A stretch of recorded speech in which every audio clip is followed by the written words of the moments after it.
像即马真侪人咧流行讲，伫即个网络点餐啊，真侪外送平台，真侪餐厅啊，当然真侪餐厅送货嘛，真侪问题。即马先来关心即个餐厅的问题。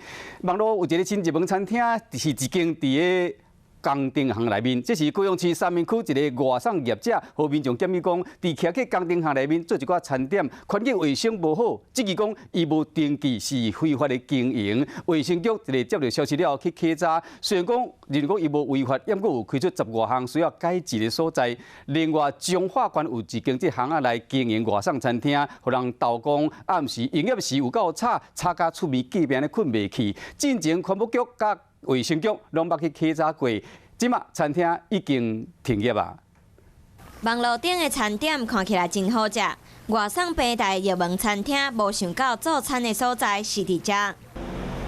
这间厝看起来是一间工程行，头前菜卖少起居，后壁就是灶骹，完全看袂出来是一间外送餐厅。厝边讲定定看到袂少外送员来提餐。我想说煮东西是很正常，是我们自己在吃东西呀、对啊，如果说好我们自己家在煮也是很正常啊。有民众烦恼环境卫生的问题，阁有总破塞敢有合格，卡工程行的电话求证，毋过无人接。卫生局接到通报了，前往稽查，虽然无违法，毋过开出10多项改善事项。下面有温度的控制，以及一些食材没有覆盖，针对这部分我们已经责令他们改善的一个情形。彰化县巷仔内这间厝有3间美食外送平台餐厅，地址拢登记伫遮。进前phòng检举暗时营业的时阵，外送员机车出入的声音真吵。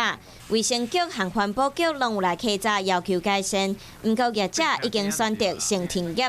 是很无奈啊，就是。白食啦，因为登记证打有，拢公司也和公司店尔。对啊。嘿，即摆无做咩啦。即摆啦，店面找好就搁开始做啊。卫生局表示，对外送平台的合作店家会加强不定期的稽查，确保消费者的订餐安全。